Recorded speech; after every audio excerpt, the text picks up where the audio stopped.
Hello friends, आज की इस वीडियो में मैं आपको डिक्टेशन दूंगा Kailash Chandra volume 1 transcription number 9 की। The dictation will begin in 10 seconds, so be ready for it. 5, 4, 3, 2, 1, start. Sir, the budget has been variously described and criticized as one that increases the burden of the common man, one which gives concessions to the rich and encourages foreign investments. I agree, sir, that it is all this and much more, but it certainly is not a highwayman's budget. To my mind, sir, the budget is sincere, conscientious, and at the same time, it is a bold effort on the part of the finance minister who is charged with heavy responsibility of finding resources for the third 5 year plan. This plan, to my mind, sir, is not at all ambitious in view of our needs. It may be looked upon as a rather heavy demand, but looking to our needs, it is not very ambitious. Sir, the fact that even the considerations of the coming general elections could not deflect the finance minister from the course which seemed to him necessary and proper should earn him the appreciation of every right thinking man. The common man's interest, as I said, is nearer to our hearts than perhaps some others can claim, or at least it is equally nearer to us, and yet there come times in a nation's history when it becomes necessary for the people to postpone the fruits of their labor and enterprise to secure the future. Here also, sir, opinions may differ according to the Communist Party. Such a time came during the last great war when they were exhorting people, the common people, to contribute their full might to the war effort. According to us, however, sir, we are passing through such a time at the present moment, and I have no doubt that the common people appreciate this position and will willingly tighten their belts, contribute their full might, and will surely return the Congress to power, having full confidence in the future and looking to a future where their posterity will be assured of a far better social and economic order. Who, sir, does not sympathize with the difficulties of the common man? As a matter of fact, most of us come from that class, and I am sure the finance minister would have liked to do away with some of the levies. None would have been happier if he could have done without these new levies, but there are, sir, certain very imperative limitations. We are passing through a critical period. Sir, it may not be necessary to continue these levies for a long time.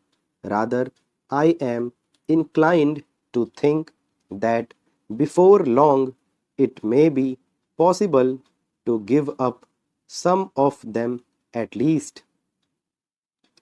I have very valid reasons to think so. Our public undertakings are coming to their own, and some of our important irrigation and power projects have just been completed. Some others are nearing completion, and in due course, I think in the very near future, they must yield returns. This will go a long way to lighten the burden of the common man. We might, sir, also resort to some other ways. I suggest that we might take to public trading in some specific items of export and import. That would also certainly go a long way and help us. The private corporate sector has been steadily growing and has been developing capacity. It is sure to benefit from all these present concessions and develop greater capacity. This sector must come forward to meet new demands for taxation in the future. I agree that so far as indirect taxation is concerned, it has reached the saturation point, but the corporate sector, growing as it is in strength, in vitality, and in capacity, will not, I am sure, shirk its responsibility to contribute to the common fund. I wish, sir, the committee which had been appointed to go into where the additional national income had gone had entered upon its labors a bit earlier and had made its findings available to us.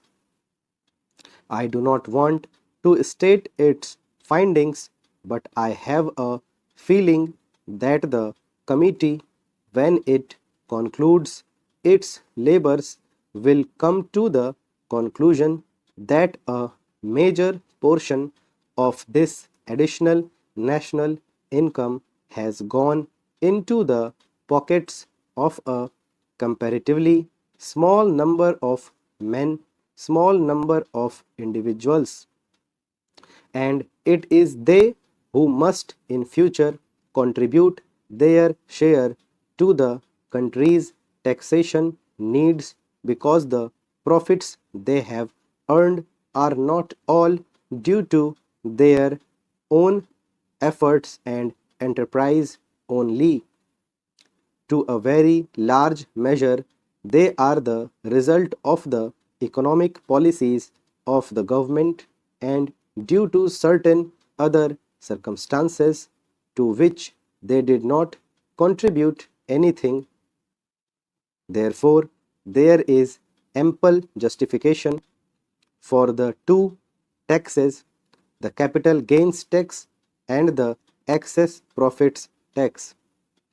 I need not go in detail into all the reasons that my honorable friend has explained earlier so lucidly, but I must say that I entirely agree with them all.